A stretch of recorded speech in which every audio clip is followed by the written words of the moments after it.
les traducteurs au Moyen-Âge étaient considérables. J'en ai répertorié, avec mes peu de moyens que j'avais, 152 traducteurs attitrés célèbres, c'est-à-dire renommés. Je ne parle pas des traducteurs de seconde main, et je ne parle pas des copistes, une armée de copistes qui étaient dans les abbayes, les monastères à travers toute l'Europe. Hein. Donc, on va sortir, là, rien que cette page, on a déjà 26. Je vais m'assécher si je commence à les citer un par un. Mais disons que il y a certains qui vont peut-être vous apparaître, vous connaissez peut-être. J'en ai souligné quelques-uns. Gerbert d'Aurillac. Donc il avait étudié, c'était un moine. Donc juste une petite parenthèse. Tous ces traducteurs, la plupart des traducteurs étaient des moines de l'ordre des bénédictins. C'est-à-dire c'est un ordre qui était consacré, parce que c'est bon, il vouait obéissance aveugle au Vatican et à l'ordre, et était consacré que pour l'écriture. Pratiquement que ça, quoi. Il y avait d'autres ordres, par exemple celui des franciscains, qui était avec les jésuites, qui faisaient beaucoup plus en étant missionnaires, mais eux, ils faisaient que ça, donc traducteurs. Et d'ailleurs, tout à l'heure, je vais vous parler je vais vous prendre quelques exemples de ces traducteurs. Donc, Gerbert d'Aurillac était un moine qui a étudié les mathématiques à Bougie, en Algérie.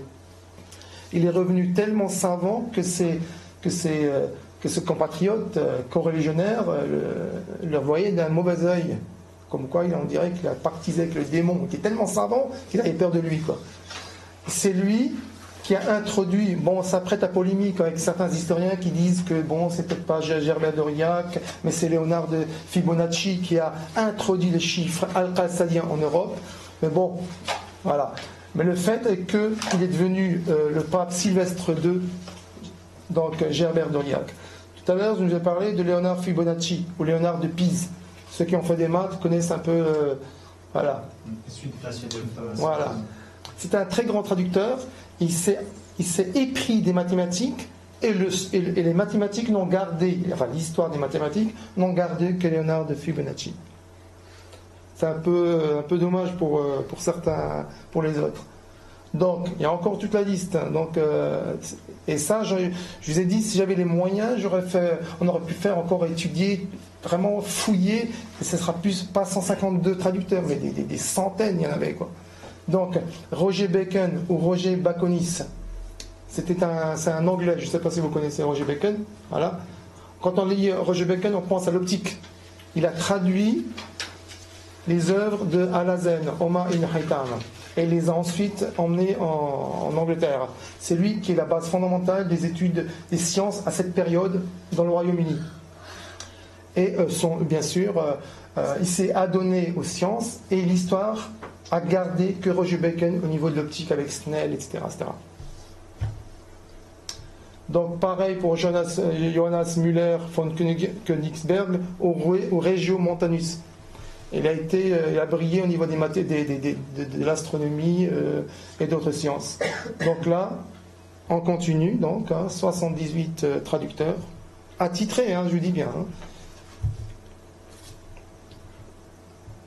Et on continue. Il y a un paquet quand même de traducteurs. Gabriel Fallopi, ou Fallop. Ceux qui ont fait de la biologie, trompe de Fallop. Il a traduit les œuvres de Ibn Rushd et Abul Qasim Zahrawi, qui ont étudié donc l'anatomie, etc. Surtout Ibn Rushd qui a travaillé le bassin de la femme, donc au niveau anatomique, la disséqué, etc. Donc il a traduit, il a utilisé les travaux de Ibn Rushd et Abul Qasim Zahrawi, et l'histoire n'a retenu que Gabriel Fallop. William Harvey a étudié les travaux de Abu Nafis, traduit et étudié les travaux de Abu Nafis al-Qarashi, qui a travaillé sur la circulation sanguine, la petite et la grande circulation sanguine, et l'histoire n'a gardé que celui de William Harvey. Quand on regarde au niveau de la médecine, quand on parle de l'histoire médicale, de la médecine, c'est William Harvey qui est le découvreur de la petite et la grande circulation du sang. André Vézal, ou Vézalio, traducteur et épris encore des écrits de Abul Qasim Zahrawi ibn Sina al-Razi, père fondateur, d'après l'histoire classique officielle, père fondateur de l'anatomie et de la chirurgie. Michel Servet, Miguel Servet ou Michel Servet, c'est d'origine espagnole, même chose que André Vézal, traduit et étudié les œuvres de Abul Qasim Zahrawi, de Ibn Rushd, et l'histoire n'a retenu que le nom de Michel Servet. Quand on fait des études médicales, on vous apprend un peu l'historique de Michel Servet. Voilà. Et maintenant, on va rentrer un petit peu dans les détails dans quelques cas traducteurs latins renommés. Parce que vous allez me dire, bon, d'accord, ils traduisent, voilà, peut-être ils sont très grands scientifiques au départ, hein, ces gens-là, quoi. Non, parce qu'on avait fait un peu tout à l'heure, on a parlé que la science, la culture, la connaissance au Moyen-Âge était inexistante, c'était basé que sur l'Église. L'Église, les Écritures, les apôtres, les saints. Par exemple, la médecine en Europe, c'était la prière. Hein, donc, quand quelqu'un était malade, on appelait peut-être un prêtre. Et donc, le prêtre préconisait quoi? Donc, la prière, l'imposition des mains au nom de Jésus, on guérit, etc. quoi. Donc là, on voit un peu le côté un peu magique, malgré qu'il y a de la théologie là-dedans. Mais ça reste toujours magique, ça reste toujours surnaturel, ça reste toujours... en fait, ça reste toujours le passé et l'héritage vraiment gréco-romain, quoi. Voilà. Donc, Hermann Dalmat, vous avez entendu parler tout à l'heure, je vous ai parlé de Hermann Dalmat qui a été cité par Pierre le Vénérable. Donc, Hermann de Carinthie ou Hermann Dalmat est un lettré, versé dans les sciences fondées par les savants musulmans, mathématiques, astronomie, etc. Il est originaire d'Istrie, dans le duché de Carinthie, en Autriche. Il étudia à Chartres.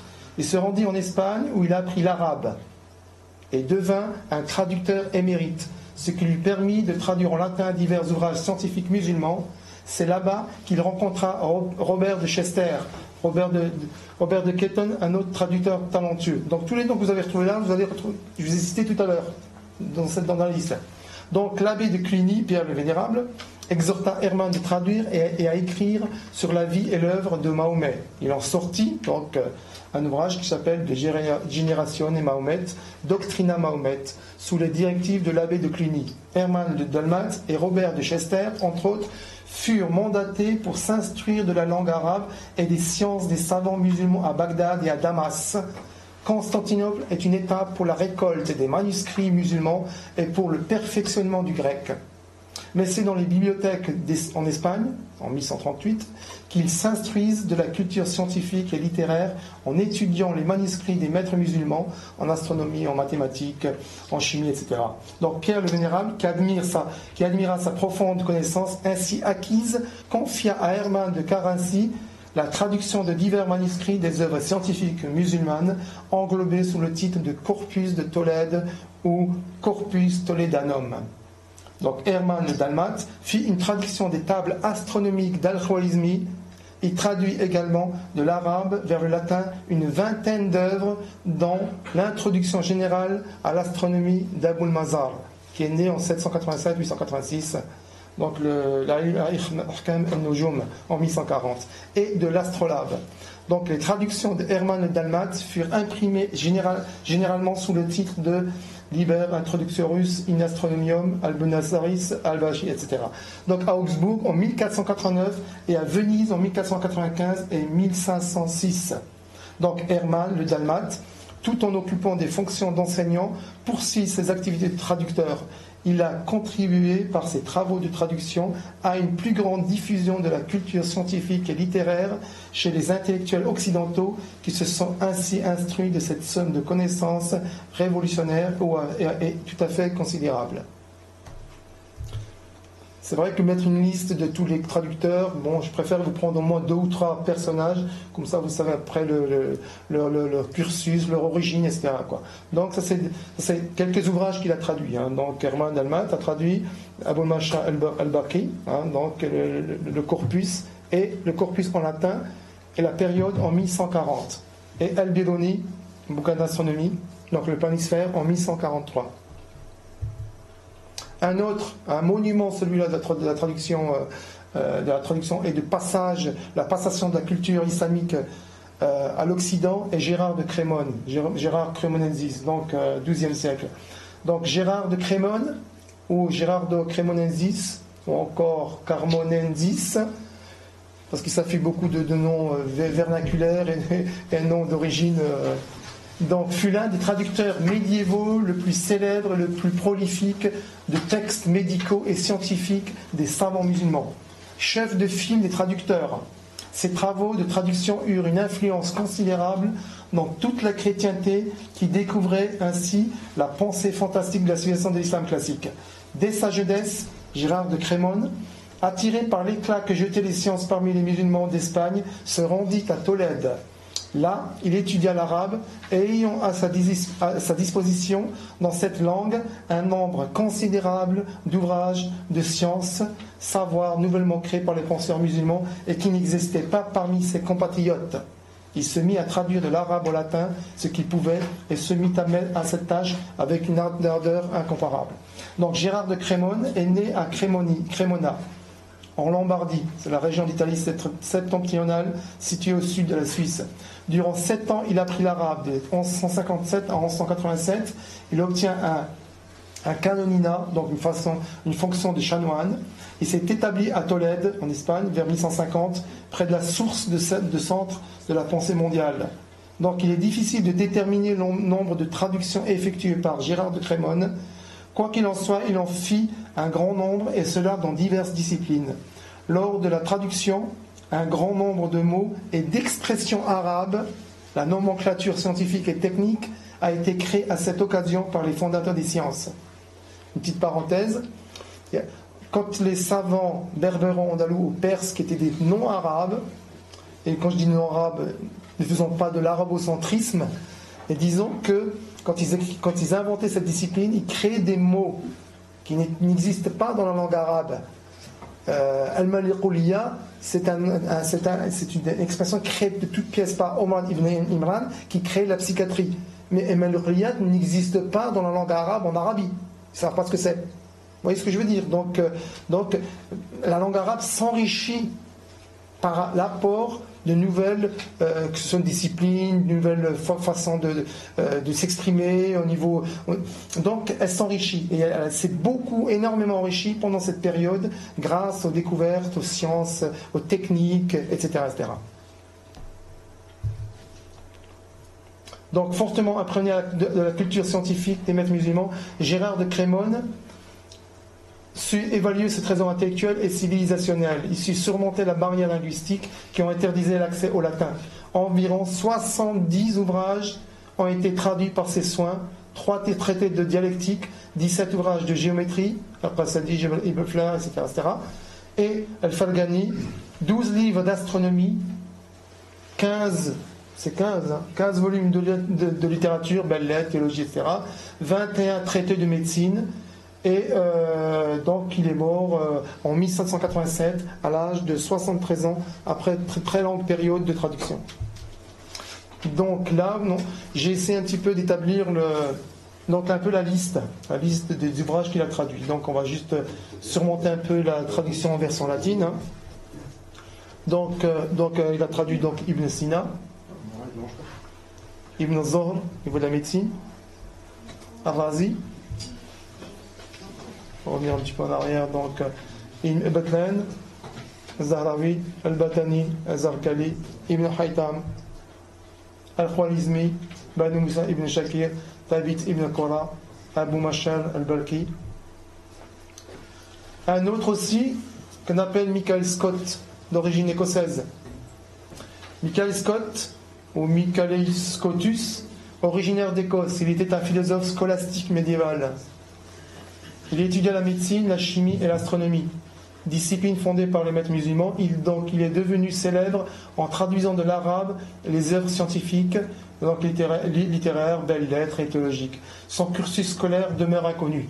Il a grandi chez son oncle, qu'il envoya dans une université à l'étranger. En effet, aucune université n'existe en Écosse jusqu'au XVe siècle. Avant de se rendre à Tolède, il travaillait comme traducteur. Il enseignait la langue et la littérature latine qu'il avait bénéficié dans le cadre de la formation cléricale et latine élémentaire. Michael Scott appartenait au clergé, bien qu'il ne semble appartenir à aucun ordre religieux. Donc Michael Scott traduit à Tolède le traité de zoologie Kitab al-Hayawan de Al-Jahiz et d'autres traités dans cette même discipline de Yahya ibn al-Batrik, 9e siècle, les Maqalat, les traités. En 1207, Michael Scott acheva la traduction d'un ouvrage astronomique Al-Kitab al-Yahya. Ces traductions furent plagiées par Saint Albert le Grand, d'origine allemande, sous une compilation qu'on appelle de Animalibus. Michael Scott traduisit la littérature du grand érudit Ibn Rushd, donc les latinisés seulement Averroès, sous les titres de Anima, de Caiolo et Nundo et Metaphysica. Ces traductions de l'arabe, de Sensu et Sensato, excusez-moi mon accent latin, démontrent de très bonnes connaissances linguistiques de la part de Michael Scott. En 1220, il quitte Tolède pour Bologne en exerçant la médecine. En 1224, il est nommé archevêque de Cashel en Irlande, mais renonce à ce siège. En 1227, Léonard Fibonacci le présente à Frédéric II, empereur germanique, où il devint le traducteur attitré à sa cour. À la demande de ce dernier, maints ouvrages scientifiques, médecine, astronomie, zoologie, etc., furent traduits en latin, tels que par exemple Abrevatio de Animalibus de Ibn Sina à Vicenne. Il demeura au service de l'empereur Frédéric II jusqu'à sa mort en 1235. Quelques œuvres traduites par Michael Scott. On retrouve Al-Jahiz, donc, Al-Biruni, Ibn Sina, Al-Razi, Ibn Zohr, Ibn Rushd.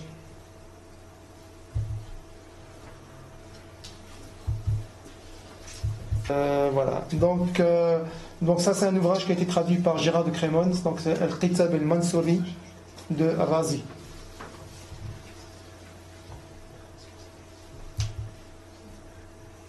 Maintenant, on va parler un petit peu des principaux centres de traduction qui sont illustres et leurs annexes, les scriptoriums.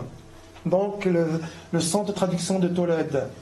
À l'époque, il y avait trois grands centres, celui de Tolède, celui de Sicile, qui faisait en fait des traductions générales de toutes disciplines confondues. Ensuite, il y avait des centres beaucoup plus spécialisés, par exemple en médecine, qui sont Bologne, Salerne et Padoue, d'où sont sortis de très très très grands chirurgiens. C'est pratiquement la base fondamentale de la chirurgie en Europe. Tous les grands chirurgiens et les grandes universités sont situés à Padoue, Bologne et Salerne. Donc très grand centre de traduction d'ouvrages médicaux. Je vais pas parler un peu de Montpellier, c'est pareil. Montpellier est une université qui a été créée par les musulmans et enseignait aussi la médecine et traduisait des ouvrages médicaux. Donc le corpus de Tolède, nous l'avons vu tout à l'heure, donc avec Robert de Chaster et donc ici c'est beaucoup plus du thème religieux. Hein, donc le corpus de Tolède, on appelle ça une collection de Tolède. Ici, j'ai représenté juste un peu le côté religieux. Je n'ai pas parlé un peu des ouvrages scientifiques qui forment ce corpus. Donc là, je vous ai parlé tout à l'heure de Sicile, Salerne, Padoue, Bologne, où il y avait des très grands traducteurs qu'on retrouve ici. Jacob Bonacosa, Simon de Gênes, etc. Entre autres, par rapport à ces centres qui sont très très spécialisés ou de traduction générale, les très grands centres, celle de Tolède, celle de Salerne, Bologne, celle de Sicile, il y avait des multitudes de scriptoriums, ou centres de copies qu'on appelle les scriptoria, qui sont disséminés dans toutes les abbayes de tous les monastères d'Europe. Et là, un paquet, c'est vraiment c'est colossal, énorme. Il y a tellement que... Voilà, j'en ai sorti quelques-uns. Quelques monastères où ils faisaient des très très grandes traductions et des copies, surtout de copies, parce que la traduction ils les avaient. Donc pour eux, pour les copistes et les moines copistes, les traductions c'était les originaux qu'ils avaient, quoi. Donc quand Gérard de Crémon traduisait le Kitab Fattab de Ibn Sina, ils avaient un original donc latin, ce qui a été traduit par Gérard de Crémone. Donc ils avaient cet original et ils le copiaient dans les scriptoriums.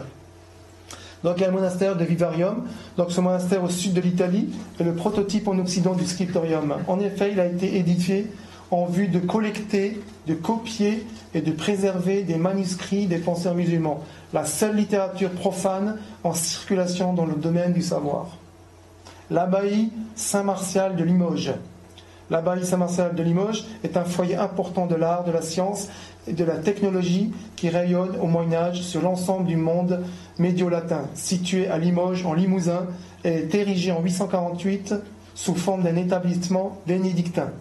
L'ordre des bénédictins est celui qui a connu le plus large succès dans toute la chrétienté. Enfin, la collecte des livres des penseurs musulmans, leur traduction et leur retranscription en latin et en grec, avec parfois des commentaires. L'abbaye de Fulda, elle est établie à proximité de Kassel en Allemagne. Cette abbaye fut fondée en 744 et adopta la règle bénédictine. Rapportée du Mont Cassin, l'abbaye de Fulda est exemptée de toute juridiction épiscopale autre que celle de l'évêque de Rome, c'est-à-dire du pape. La congrégation, avec un effectif d'environ 600 moines copistes, s'imposa comme le centre scientifique de l'Occident chrétien, où toutes les disciplines du savoir établies par les savants musulmans furent récupérées, analysées, classées, traduites en langue latine et commentées tout au long du Moyen-Âge et bien après la Renaissance, c'est-à-dire du XVe et XVIe siècle. L'abbaye du Mont Cassin, donc, elle se situe au sommet du mont éponyme à 80 km à l'ouest de Naples, à proximité de la commune de Cassino en Italie. Donc l'abbaye est de type territorial car elle ne dépend pas d'un diocèse. Son statut est dit nullus diocesis. Donc l'abbaye du Mont Cassin est le berceau de l'ordre des bénédictins qui s'activèrent dans les scriptoriums à recopier et à transcrire toutes sortes d'écrits théologiques, philosophiques et œuvres de savants musulmans. Bien sûr, comme je disais tout à l'heure avec l'abbé Pierre le Vénérable, donc l'abbé de Cluny. Donc l'abbaye de Cluny, donc elle se trouve en Seine-et-Loire, fut construite au Xe siècle. Elle incarne le renouveau monastique en Occident chrétien.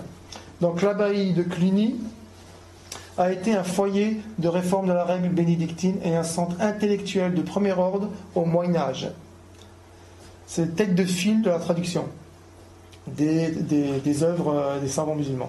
Donc il ne reste actuellement qu'une partie des bâtiments administrés par le Centre des monuments nationaux.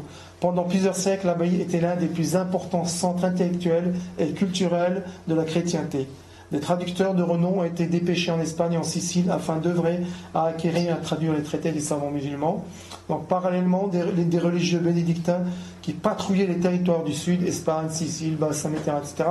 Donc rassemblaient les manuscrits des œuvres des érudits musulmans, médecine botanique, etc. Ils les ramenaient, ils les compilaient, traduisaient, développaient, etc., etc. Donc l'abbaye de Marchiennes, donc bâtie sur la scale de Marchiennes, donc bâtie 630, elle fut fermée pendant la Révolution. Donc un collège à l'université de Douai fut érigé. Pendant plusieurs siècles, elle fut le foyer intellectuel du nord de la France. Son célèbre scriptorium produit une quantité considérable de manuscrits enluminés. Une armée de moines copistes recueille, copie et transcrit de l'arabe en latin une importante collection d'ouvrages scientifiques, techniques et théologiques en provenance d'Espagne et du sud de l'Italie. L'abbaye de Saint-Gall, en Suisse, ou Fürstabtei, pour les germanophones, Saint-Gallen, est une abbaye bénédictine du 7e siècle, donc située à Saint-Gall en Suisse alémanique. Elle fut pendant plusieurs siècles, avec sa célèbre bibliothèque, l'un des monastères bénédictins les plus importants d'Europe. Elle possède l'un des plus importants scriptoriums, c'est-à-dire un centre d'écriture de copistes et d'enluminures du Moyen-Âge. La bibliothèque se distingue comme étant l'une des plus riches de l'époque médiévale. Elle abrite l'une des collections les plus complètes de manuscrits du Moyen-Âge, en partie de la sphère culturelle musulmane. Citons encore l'abbaye de Saint-Benoît-sur-Loire, l'abbaye de Mont-Saint-Michel, cathédrale Sainte-Marie de Tolède, monastère de Ripoll, etc. etc. J'en ai pris que quelques-uns parce qu'il y en a des centaines là-dedans. Donc là, vous avez un original du canon de Ibn Sina. Donc vous avez vu que c'est le papier sur lequel a été créé, ça c'est de la main même de Ibn Sina qui a été fait, et donc Il n'a rien perdu de sa valeur au niveau qualité textuelle et au niveau de la qualité du papier, quoi. Voilà.